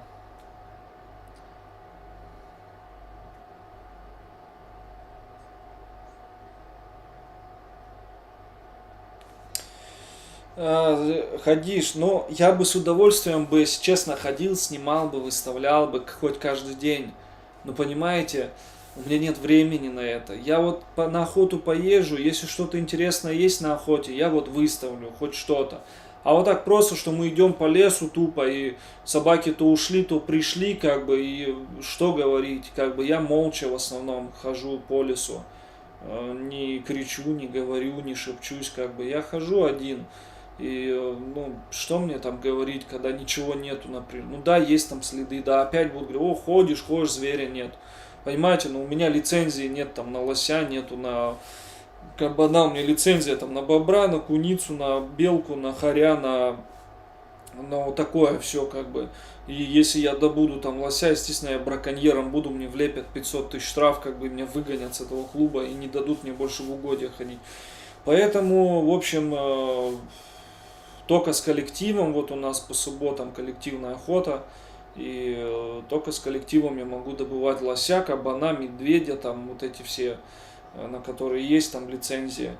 А так как бы, ну, что снимать? И тоже вот коллективная охота, мы почти 2 месяца проходили, не было, не смогли, охота это такое, не вышел и добыл. Мы 2 месяца пробегали, и собаки подцепляли, и все, но зверь уходит. Все, и стрелки то не успевает, он просто проскакивает, лось не успевает, и все, его в загоне нет, а идти за ним кто там будет. Ну, в общем, это такое дело, как бы охота не просто так взял, застрелил. Это надо, это, поэтому говорят, добыл зверя, не убил, а добыл. Потому что нужно его добиться, этого зверя, чтобы его добыть, понимаете? Добиться нужно.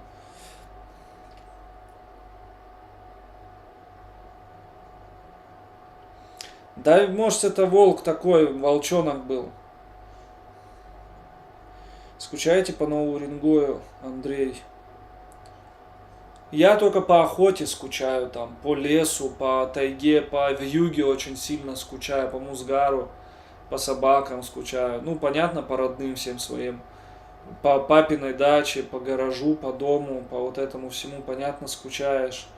Но тут все перебивается, понимаете, когда здесь очень много дел, тебе некогда скучать. Хочется, конечно, очень сильно.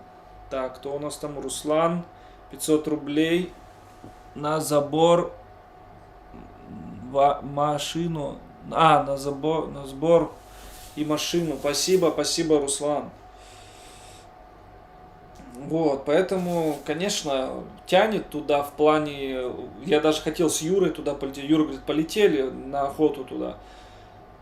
Я бы полетел, с удовольствием хочу, но я не могу жену здесь одну оставить на таком хозяйстве. Понимаете, здесь все может произойти. Все, что угодно в плане животных. Животных много.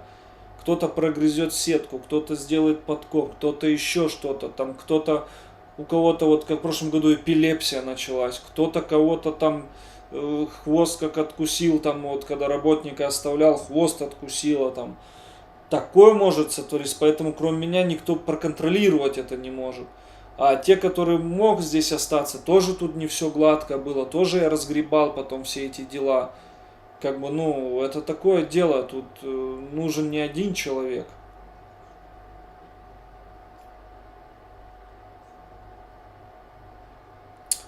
Бац Богосулов. Доброй ночи, вы с Алексеем из Волгограда общаетесь. Почему не повязали, как хотели, тайгу с Рагнаром? Бац Богосулов. Ну, до определенного момента общался, потом перестали общаться, и больше общения мне с ним не интересно, как бы с этим человеком. Человек в лицо говорит одно, при встрече, ну, как бы руку тянет, там, обнимает, а за своей спиной позволяет, за моей спиной позволяет себе непристойные вещи говорить и говорить вещи, не то что непристойно, а те вещи, за которые он никогда не ответит. Понимаете? И поэтому я решил, как бы, ну, раздувать какой-то конфликт я не хочу, какие-то там записи, популяризировать его тоже я не буду, да. Ну, земля круглая, время как бы придет, по-любому когда-то пересечемся. Ему главное оглядываться иногда и все. А так как бы, ну, неизбежно, если я увижу, разговор неизбежен, поэтому он поступил, я считаю, не то, что там так мужчины не делают, так, да, я даже не знаю, кто так может делать, поэтому мне вообще свысока похрен на этого человека, и я сделал выводы о нем, давно сделал вывод, но здесь как бы он подтвердил просто все свои факты. И думаю, когда будет личная встреча, он заговорит и запоет совсем по-другому. Поэтому все, что там гавкают, тявкают за моей спиной, как бы, они вот там вот за моей спиной. Оно до меня, эта грязь, она не долетает, она там где-то останавливается. Меня это никак не касается, поймите. Поэтому, как бы, ну, с этим человеком я и не желаю общаться, и никаких дел не хочу иметь, потому что этот человек не хозяин своим словам. Вот и все.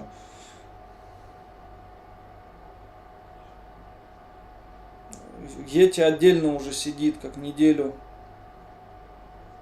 Да, знаю, Весегонская волчица, смотрел.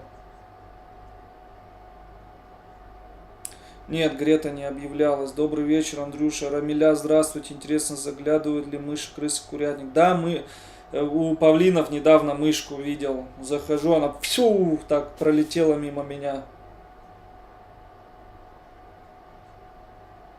Не, пару ударов крыс навряд ли он уложит.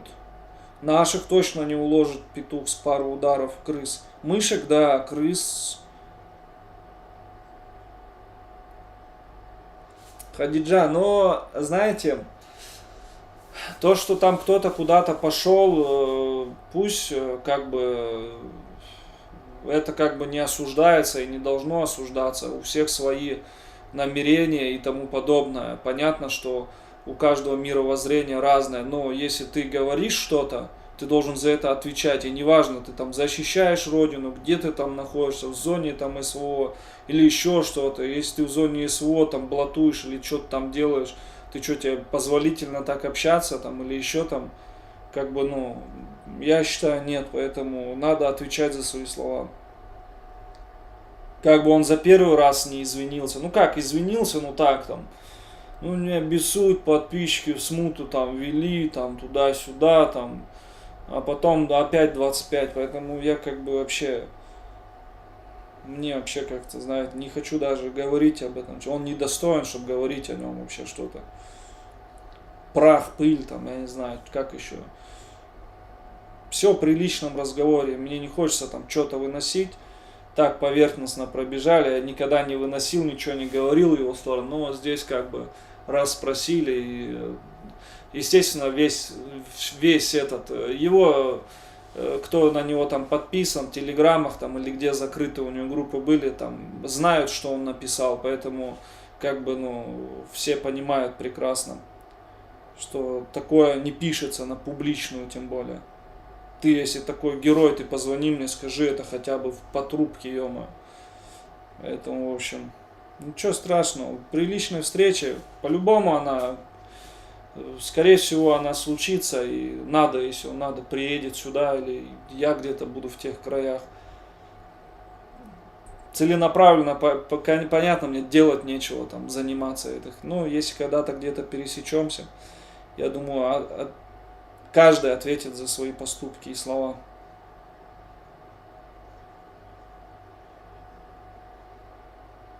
Спасибо, Богосулов, спасибо.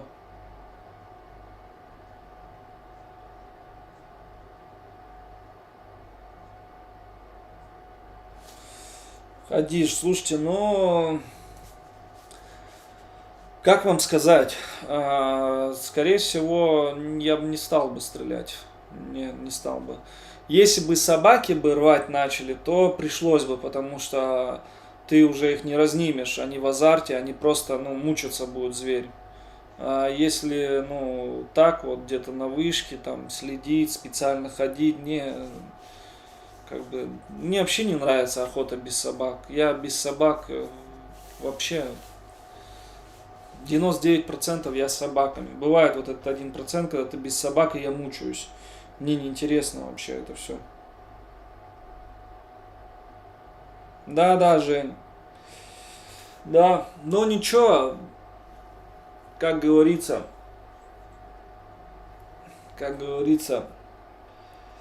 дай бог здоровья. Дай бог здоровья, в общем. Да, Жень, я ж показал, там вот где-то, там плюются, что-то говорят, оно до меня даже не долетает. Поэтому...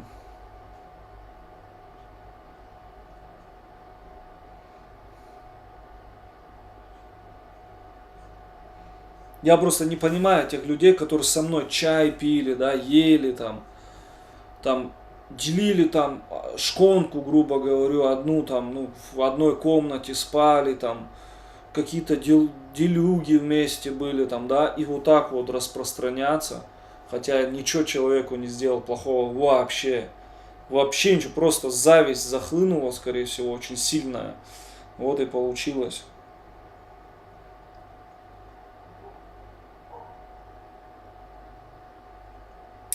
Поэтому, в общем, я не знаю, пожелаю ему только удачи, чтобы он выжил, чтобы он остался в живых и все-таки переосмыслил свою жизнь, пересмотрел все, что он говорил, все, что он делал, и все-таки был с Богом. Когда ты с Богом, неважно, что ты делаешь, как ты грешишь там.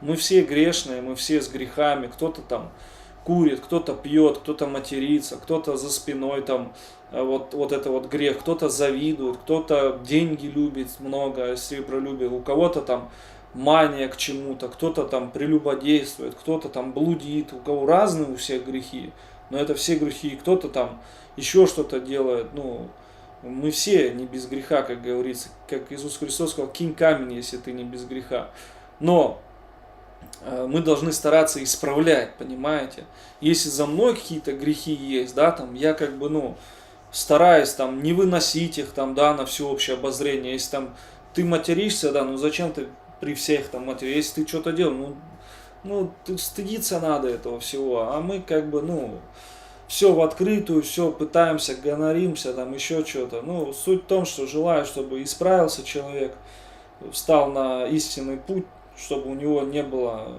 чтобы у него там дети его здоровые были, там, жена здорова была, чтобы он там, в общем, как говорится, как говорил Господь, надо прощать, надо любить врагов своих, поэтому к нему у меня такого там, ну просто встречусь, ну по-любому надо будет спрашивать за слова, если я мужчина, я должен спросить за это, а так как бы, ну нету к нему никакого там вообще, просто ровно. Я понял, что я никогда с этим человеком больше близко так общаться не буду, как общался, вот и все. Поэтому, в общем, желаю ему только здоровья, чтобы он там выжил и вернулся домой здоровым, потому что у него там питомцев много, надо следить за ними.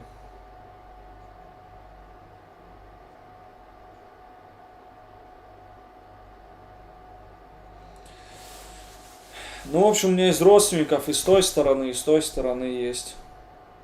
Друзей очень много, да, очень много на СВО, и друзей, и знакомых. Очень много, да, и с той стороны тоже есть там, в общем, и там, и там.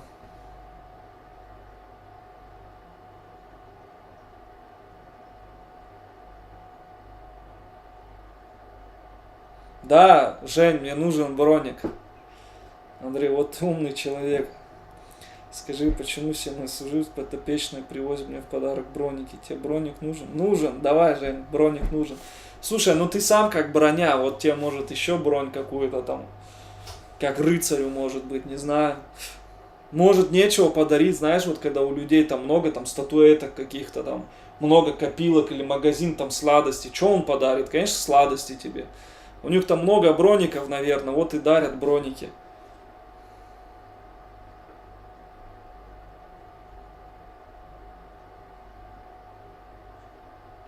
Андрей, если бы был бы сбор на детей, пострадавших с Палестины, вы бы дали деньги?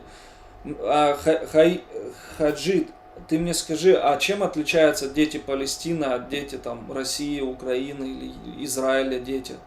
Чем отличаются вообще дети какой-либо страны? Я не понимаю. В чем отличие? Расскажите мне. Ребенок неповинный, который ангел еще, какой он, как он может, не понимаю, чем он отличается от других детей.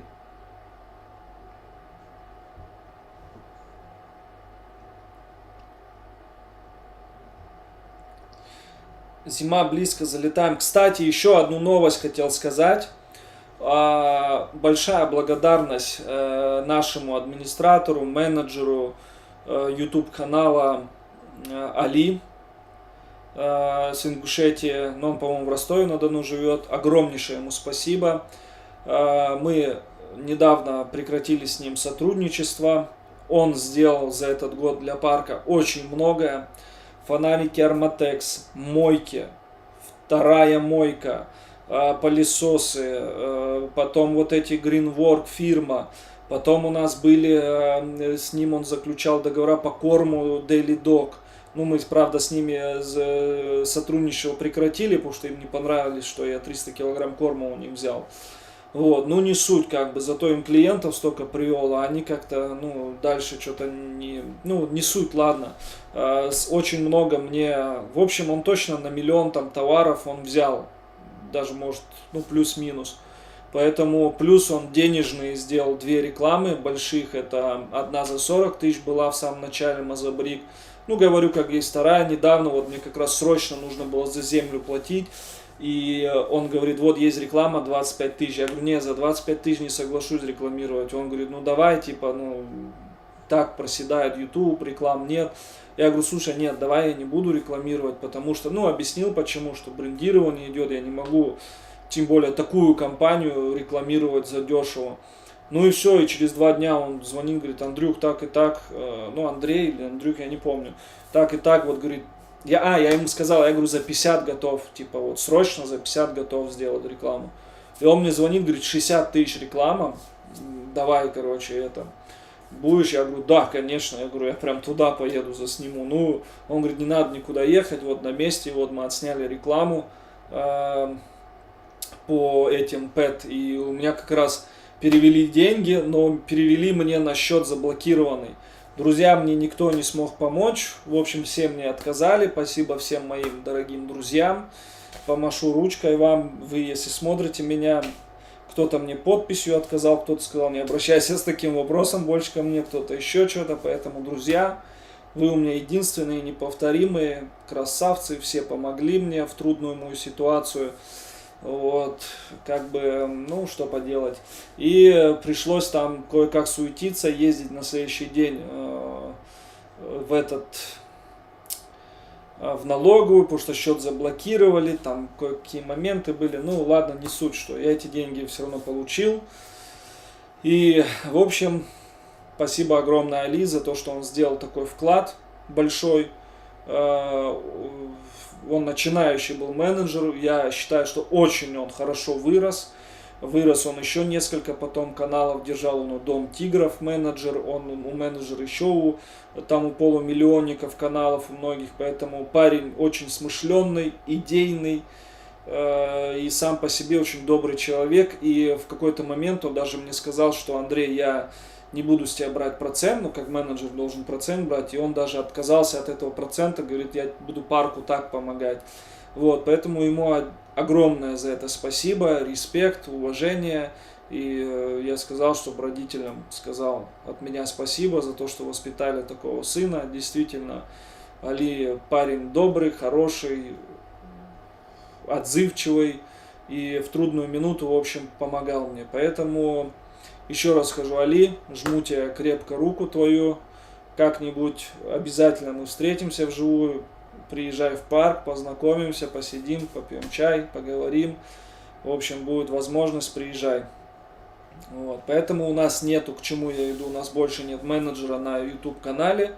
И естественно, нам нужен менеджер. Предлагайте свою кандидатуру, дорогие друзья, мне в WhatsApp. Резюмирование, кто может, кто этим занимался или кто очень горит этим, кто хочет этим заниматься. Где-то что-то подскажу, расскажу. И, в общем, жду в WhatsApp, ссылочка у меня в описании. Жду от вас предложения. Хафа 500 на бобра. О, я знал, Хафиз, что ты сидишь, поэтому сказал, дружбаны мои, спасибо за то, что мне помогли с ИПшкой. Ну, Хафиз, кстати, он сказал, что ж ты мне не сказал, не позвонил, я бы тебе дал. У него, он был, к нему вопросов нету. Братья, спасибо тебе, Хаф. Дай Бог тебе здоровья. Он со мной на бобра ходил, только не получилось бобра добыть. Потом он отказался на следующую неделю идти за ним.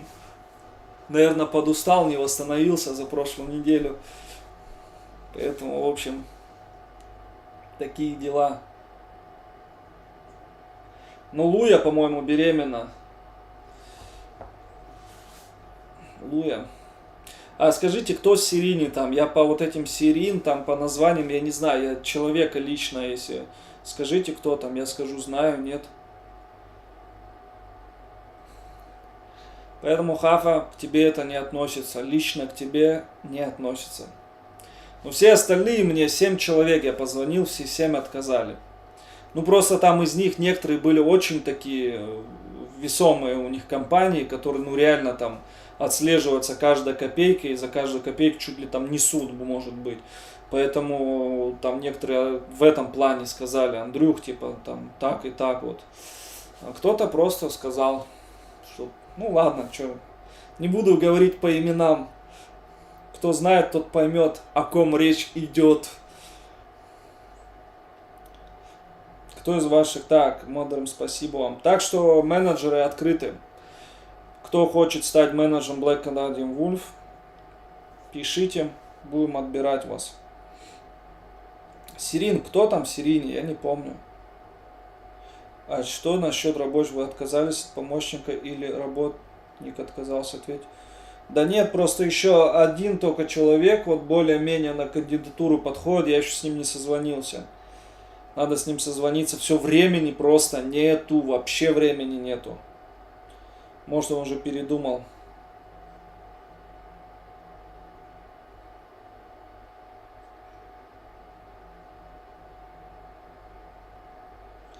Михаил, конечно, надо, конечно, отжимы будет, да, они будут, без этого, поэтому в парке никто не пускает и не пустит. Я имею в виду, Михаил Валерьевич, лицензирование не пройдет парк. Бабхики.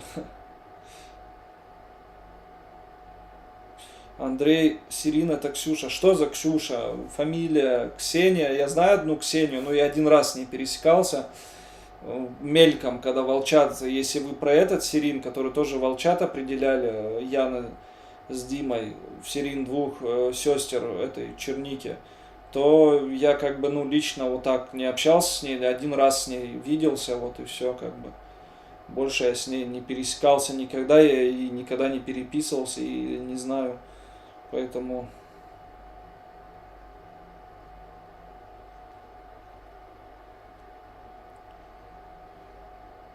Когда человек хочет дружить, он идет на контакт. Этот человек не пошел на контакт, поэтому я не знаю, как бы. Ну, я как бы всегда на контакт иду. Но мне момент не понравился, что... Ну ладно, не буду говорить ничего. Ладно. Ничего, это уже там, свои, в голове у меня тараканы.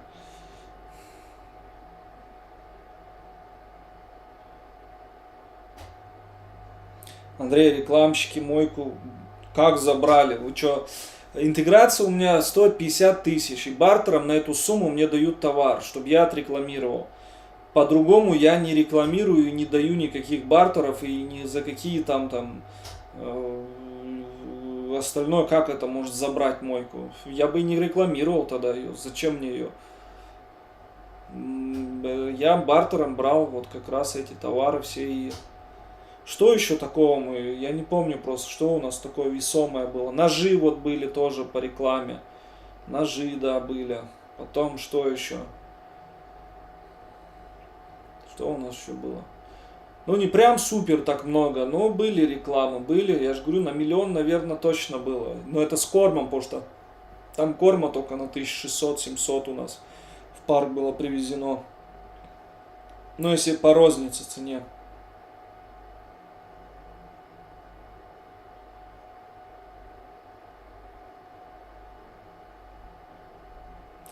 Да, Богосулов, знаю я, Смоки Мо, конечно, стиль у него, конечно, мощный.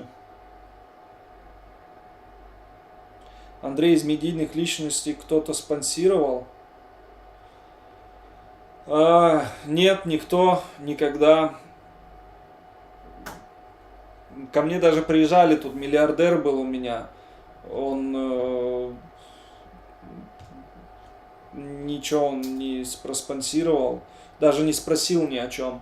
Просто приехал там с человеком одним, и он даже где-то в списке каком-то там говорил человек, не буду говорить, кто он, как его зовут, и, ну, он приезжал ко мне, он так посмотрел как-то, ну, он какой-то недовольный был такой, что-то, как-то свысока, что ли, на меня смотрел, мне так показалось, может быть, ну, какой-то вот, ну, он думал, что с распростертыми руками, а я-то вообще знать не знал, кто это. Мне потом этот человек позвонил, ты знаешь, кто это приезжал? Я говорю, кто? Он говорит, вот такой-то, такой-то, там, он там проспонсировал, там, несколько миллионов, там, несколько миллионов, там.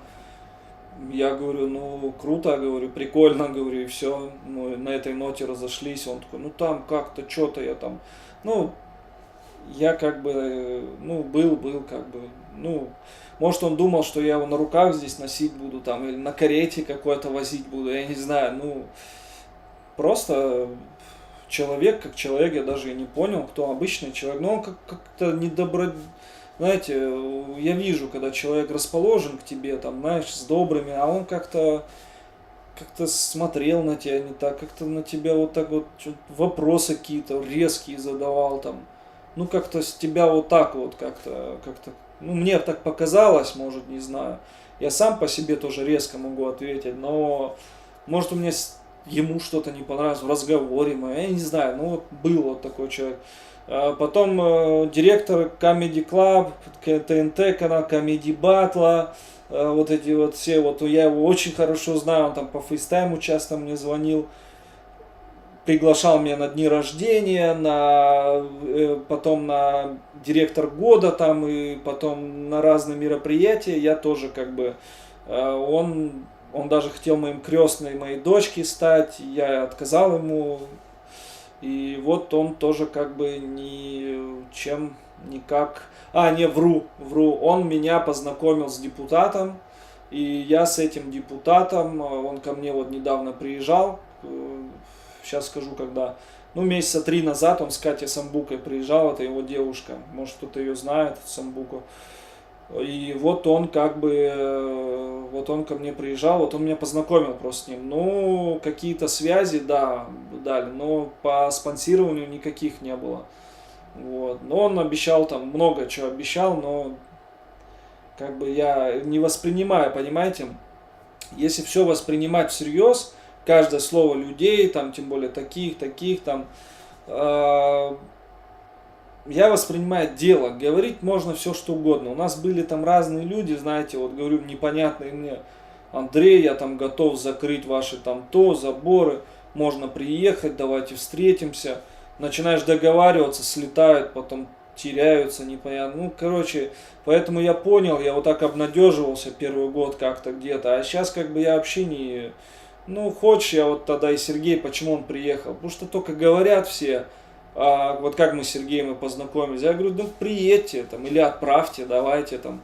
И вот он отправил, потом сам приехал, вот так и начал ездить, помогать. Сергею тоже огромный респект, он, наверное, в парк вложил около 1 000 000 рублей в парк и сэкономил мне 4 миллиона, может 3,5, я не знаю, ну много очень сэкономил мне здесь. Поэтому тоже большое спасибо. А так, да много публичности, там с Дома-2 кучу разных там Солнцев, там всякие, только комментарии пишут, там репосты делали себе там. А так, про спонсирование такого большого, только от работяг. ФСБ, я с вами, мы здесь. Кто там у нас дальше? Дальше тоже кое-какая еще школа, не буду говорить. И у нас еще Юра, конечно. Кто у нас Листара приобрел, кому Осильку тоже вот взяли. Вот он, конечно, в последнее время очень много помогал и помогает. Поэтому ему респект, дай бог ему здоровья. У него 5 детей, поэтому 4 или 5, я уже, сбился. В общем, многодетный отец он. И, в общем, еще и мне помогает парку. Даже бывает он, когда я там, помню, в магазин уехал, я себе костюм купил, и он что-то звонит, я говорю, да вот костюм, там не костюм, он такой, я говорю, вот рубашку только не успел взять там. Короче, я не взял рубашку, потому что у меня денег не хватило. И он такой говорит, а что ты, позвонил бы мне, там приехали, я приоделся бы. Я говорю, блин, Юра, мне 30 лет будет, я говорю, какой приодеть, ты что, говорю, я сам себя должен одевать, какие, говорю, блин.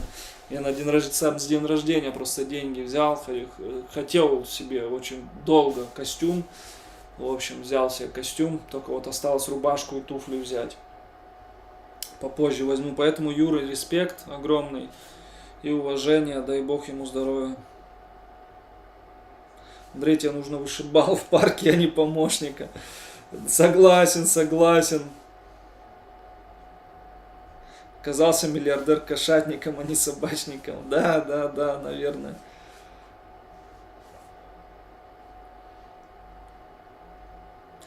Да, на клип деньги надо. Деньги будут, там и мысли будут разные. Денег нет, никакие мысли не хотят лезть.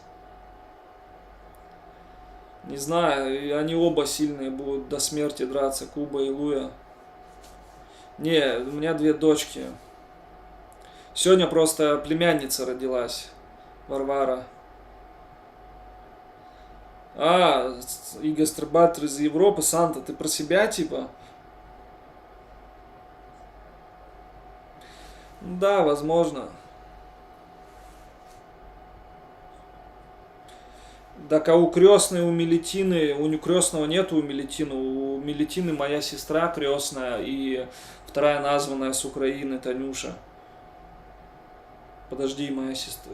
Подожди, у Мелитины кто... нет, фу. Братом жена крестная у Мелитины, а вторая названная Танюша. Вот. Фу, блин, это у старшей дочки моя сестра. Поэтому какой крестный? Рамиля, ну-ка расскажите, какого крестного я не знаю у моей дочки. Да не, просто... Друзья все тебя любят, ценят. Ахмедлиев, да, я знаю, братец, знаю, любят, ценят. Че вам там? Нормально за телевизором сидеть? Че вы там делаете? Чем вы там занимаетесь? Расскажи нам, пожалуйста.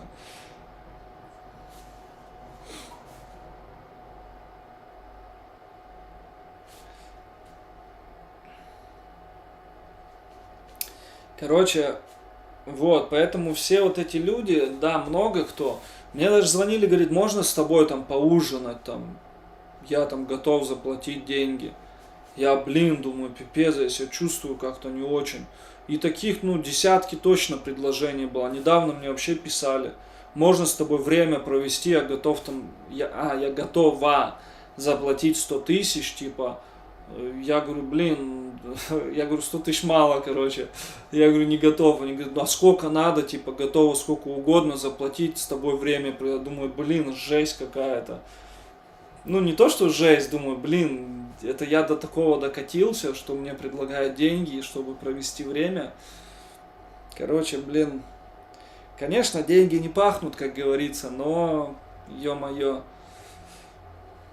я не думал, что мне когда-то будут такие предложения поступать.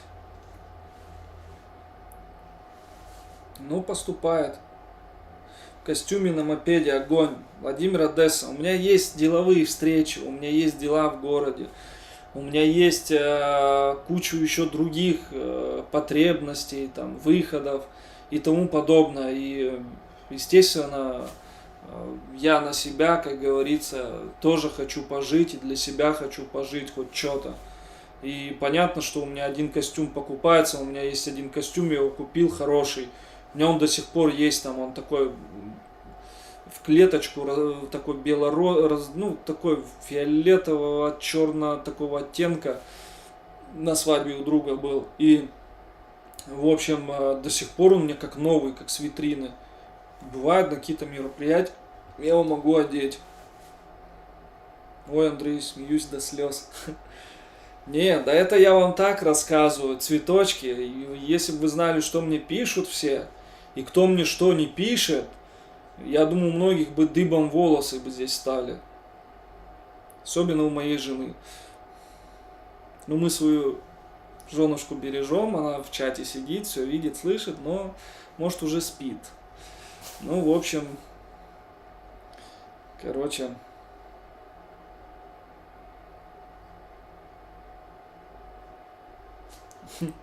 Да, Тамара, согласен.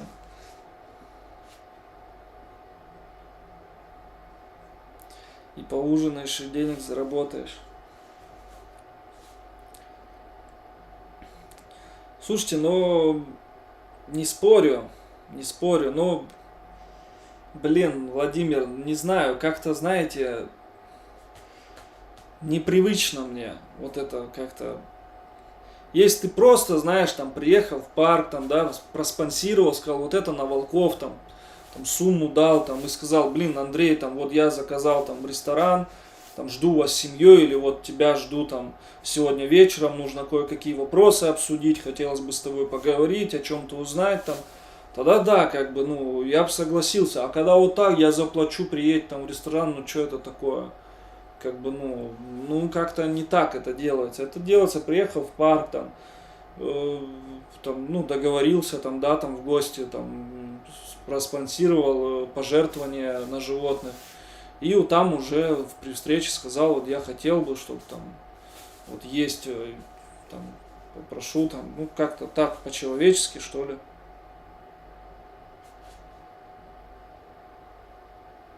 Андрей, мальчика тоже вам надо как продолжение рода.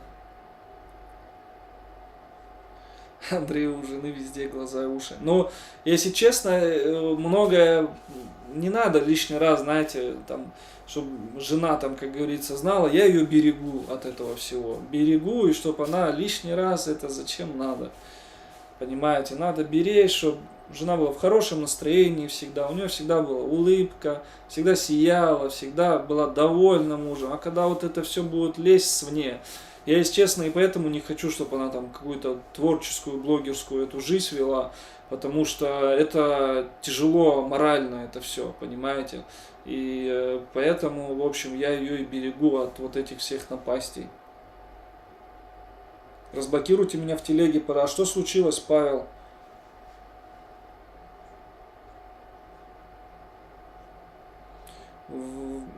Под записью машины вроде копейка. Санта, что у нас там? Я не знаю, кто вас заблокировал, что случилось. Я думаю, разберемся, Павел. Наш администратор. И Полина, помоги решить этот вопрос, пожалуйста. Хочу тебя увидеть, но живу в Крыму. Нет возможности таком юном возрасте. Арай, вы в юном возрасте или я в юном возрасте? Понятно, мальчика надо. Ну, как Бог даст, так и будет. Я тут и бессилен.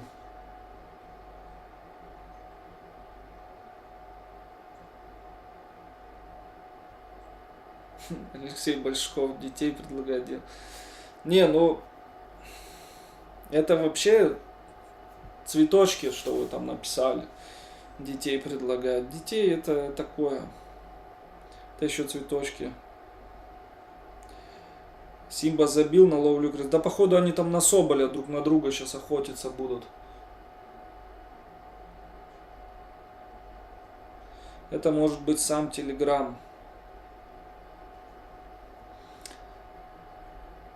Если что, я могу на ужин сходить вместо тебя. Слушай, ну в Одессе будут у нас эти фан-встречи. Можно будет. Но мне надо с тобой тет-на-тет пообщаться. Маску мою оденешь.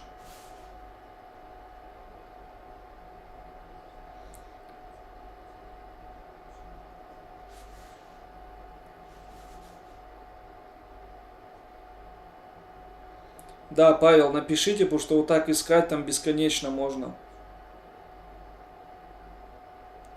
Что значит бессилен? Чай еще не старый? Чай? Да, в плане того, что Господь детей дает. Как Бог даст, так и будет. Я тут что?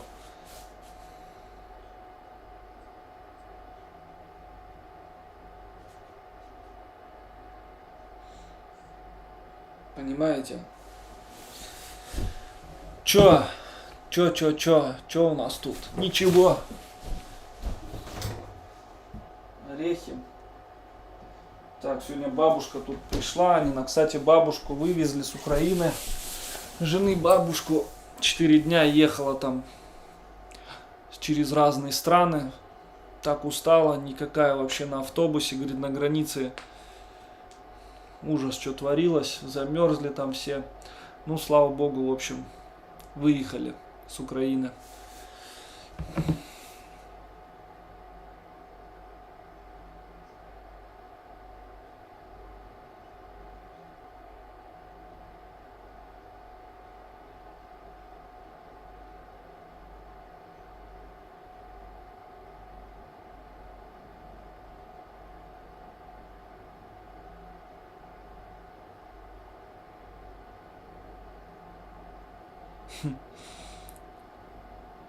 С помощью тебя начала писать мини-книгу про волков. Пока 3 вида: канадский, полярный, русский. Сколько вам лет, Рай?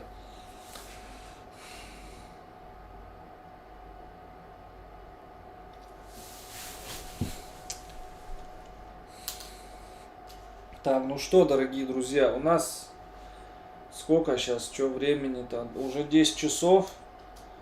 Еще работы мне здесь в парке, поэтому давайте через 5 минут сейчас еще почитаем.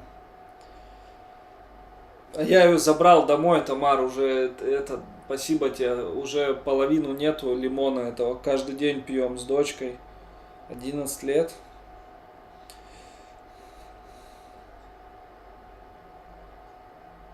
Какие планы на Новый год?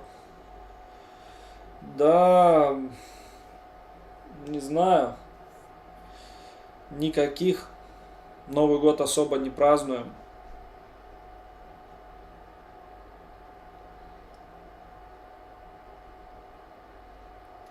С Киева, бабушка.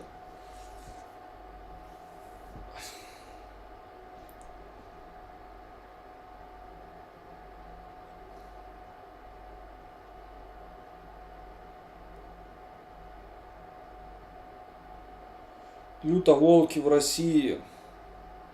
Такие с Лехой стоим здесь, за сетку держимся. От нас фотограф кто-то сфоткал.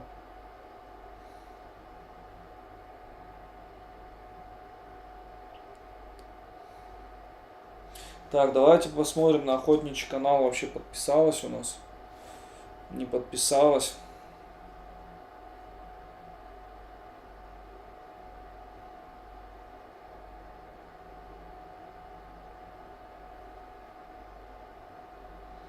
Ну да, подписалась. 70 человек, меньше 65 подписалось. Так, что там у нас? Павел, 100 рублей. Не вижу. Ладно, сейчас здесь высветится. Почитаю. Без очков ничего не вижу. Привет, вот чуть-чуть для парка. Спасибо, Павел, большое, спасибо.